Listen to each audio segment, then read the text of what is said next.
Okay, let's dive into this. Movie credits, right?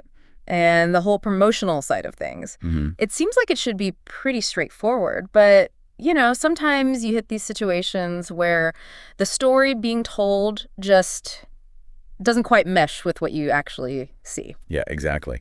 And it's fascinating when that happens because something like credits, seemingly simple, suddenly becomes this focal point for, let's say, creative friction. Creative friction, I like that. It really pulls back the curtain, doesn't it, on the power dynamics going on behind the scenes. Absolutely. Which is what makes this particular case so interesting. Right. So we've been digging through some really detailed stuff around a film involving Justin Baldoni, and specifically these discrepancies popping up around his acting credit and also a film by credit on the promo materials. And our main source here, it's important to note, is actually Baldoni's own timeline, starting from about page 74 onwards. Yeah. Yeah. And we're comparing that with, observations people have made about the actual trailer, the marketing stuff that came out later. So the mission today, really, is to unpack these inconsistencies, this narrative that's out there about Baldoni's contributions being maybe erased or diminished. Does it actually hold up? Does it hold up when you look at what was actually presented to the public? So for you listening, think of it as us trying to, get a clearer view of a story that might have a few more layers than it first appears. Okay, so let's set the scene. According to this timeline, April 30th, that's the date, Baldoni's company, Wayfarer, gets told Blake Lively won't approve trailers or TV spots. If they feature Baldoni's acting credit right next to hers, on the same card, basically. And Wayfarer, they agreed. Apparently, yeah. The timeline suggests that they agreed, feeling, pressured. Okay, and this is where Baldoni's perspective really comes in. Right, because he seems to interpret this whole thing as Lively actively trying to downplay his role, to kind of erase his contribution to the film. His assumption being that this was all Lively and that Sony, the distributor, wouldn't even, notice or care. That seems to be the implication, yeah. That it was purely a Lively move, irrelevant to the studio's concerns. And the language used is pretty strong. He calls it a move that reinforces Lively's wholesale erasure of his contributions. Wholesale erasure. It's definitive language, for sure. And he even suggests this would basically stop almost all the promo material featuring Lively from being released. Sounds like a massive roadblock then. It does. It paints a picture of him being almost completely sidelined from the promotion because of this. It's important to keep that framing in mind. Okay, so that's the claim on April 30th. But then things get interesting pretty quickly. Very quickly. Because just a couple of days later, May 2nd, the timeline itself notes, this is page 76, that Lively approved the first trailer. Approved it. And then it was shown, May 6th at some event? Page 77? Yep. And released online for everyone, May 16th. That's on page 79. Now here's the kicker, right? This first trailer. What's fascinating is what's actually on the title card of this trailer. Despite that whole supposed agreement to remove Baldoni's acting credit, this first trailer, the one Lively approved, it doesn't have any acting credits on the main title card. Not his, not hers, nobody's. Wait, really? No acting credits at all? None on that card. Yeah. But, and this is crucial, it does credit Baldoni. Twice, actually. Twice? How? Well, we can infer one is for directing, and the other is that a film by Justin Baldoni credit. Ah, okay. The film by credit. Right. And Christy Hall, the writer, she gets a credit too. But Lively's name? Let me guess. Nowhere on that specific title card in the initial trailer. Wow. Okay, so let's just pause there. He's upset about his acting credit being potentially removed next to hers, but the first trailer she approves has no acting credits for either of them on the card, yet does feature him prominently as director and with the film by tag. Exactly. So you have to ask, does this first trailer really back up the idea of a targeted removal of his acting credit specifically? It seems to paint a slightly different picture, wouldn't you say? It definitely complicates that narrative hugely. But, okay, the story doesn't stop there, does it? What happened with later promo materials? Right. Because after this supposed agreement, this moment of pressure, the timeline shows that through June and July, loads of TV spots and digital ads started coming out. Okay. And many of these did feature that a film by Justin Baldoni credit. Ah, so the film by credit was showing up later. Yes. And what's more, quite a few of these later pieces, these TV spots and things, they actually had both Baldoni's and Lively's names right there on the title card. Both names. So hang on. There's this claim end of April about removal. then this first trailer in May with its own setup, and then June, July, we're seeing materials with both their names and his film by credit. Correct. There's roughly a 2-month gap between Wayfarer saying they were forced to remove the credit and then materials coming out with the credit. That doesn't quite add up, does it? If they were forced to remove it, why does it reappear? It's a very good question. What changed? Or was the initial understanding, or the way it was presented in the timeline, maybe not the full picture? Does this pattern really square with the narrative of Lively successfully erasing his influence?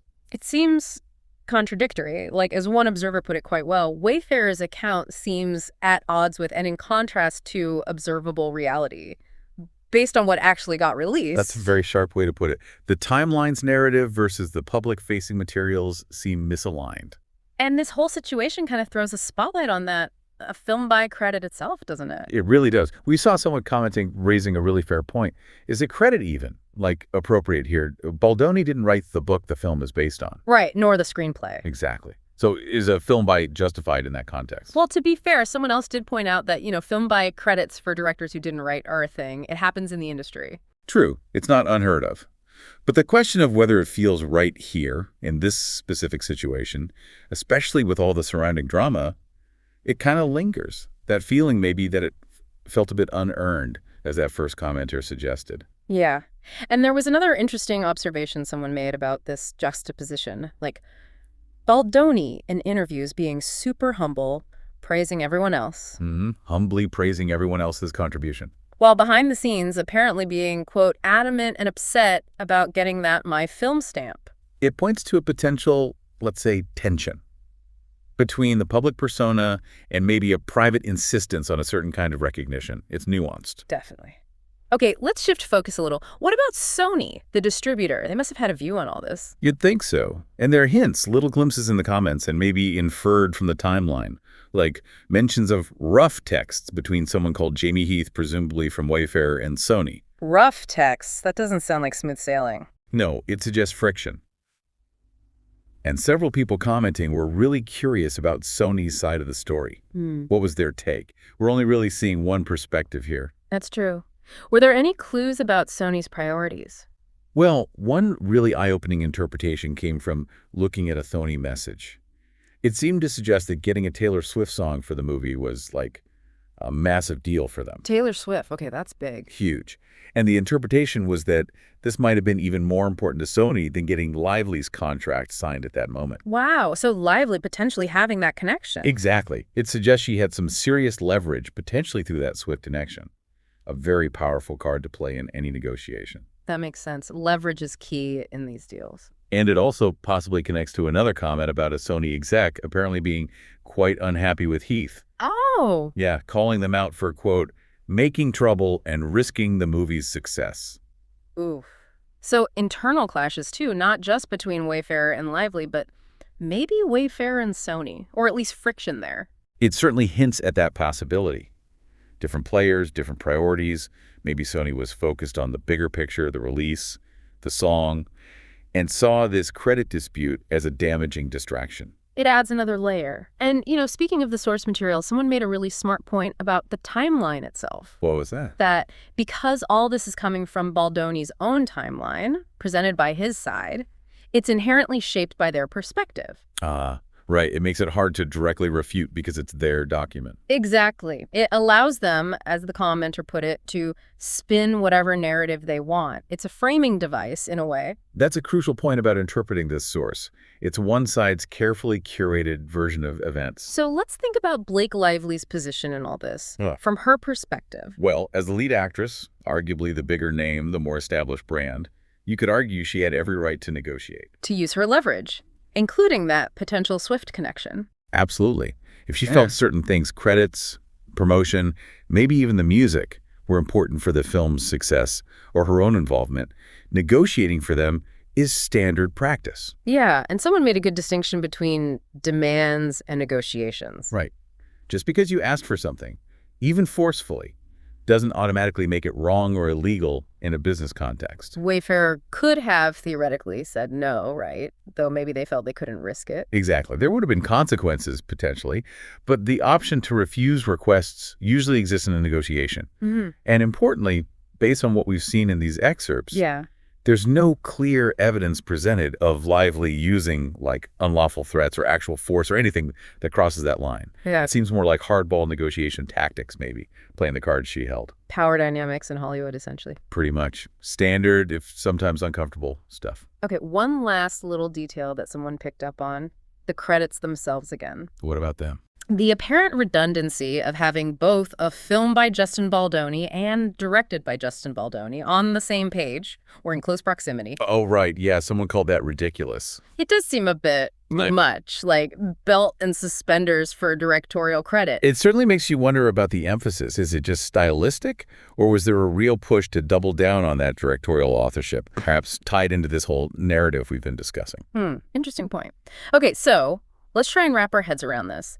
We started with this claim, Baldoni's acting credit blocked by Lively. Right, end of April. Then the first trailer in May, no acting credits on the card for anyone, but Baldoni gets director and film by credits. Contradicts the simple removal idea. And then June and July, promo materials do come out featuring his film by credit, and sometimes both his and Lively's names on the title card. Which it seems to contradict the idea that the credit was successfully blocked or erased long term. A tangled web is a good way to put it. So the big question we're left with, for you listening, is, does the evidence, the actual trailers and ads, really back up this narrative of a, quote, wholesale erasure of Baldoni's contribution? Or does the reality shown by these inconsistencies suggest something? Well, more complicated, maybe more nuanced, maybe even contradictory. Exactly. So thinking about all these twists, these discrepancies between the timeline story and the promotional rollout, what could be driving it all? Is it just different people having genuinely different perspectives on the same events? That happens all the time. Or is it more about, strategic moves, people positioning themselves, managing narratives in the high-stakes game of making and selling a movie? Could be. Or maybe there's another layer entirely, something about the deals, the personalities, the studio politics that we just don't have visibility on from this material alone. It definitely makes you think, doesn't it, about how these stories around films get shaped and what might be going on beneath the surface of the credits we see on screen? Food for thought.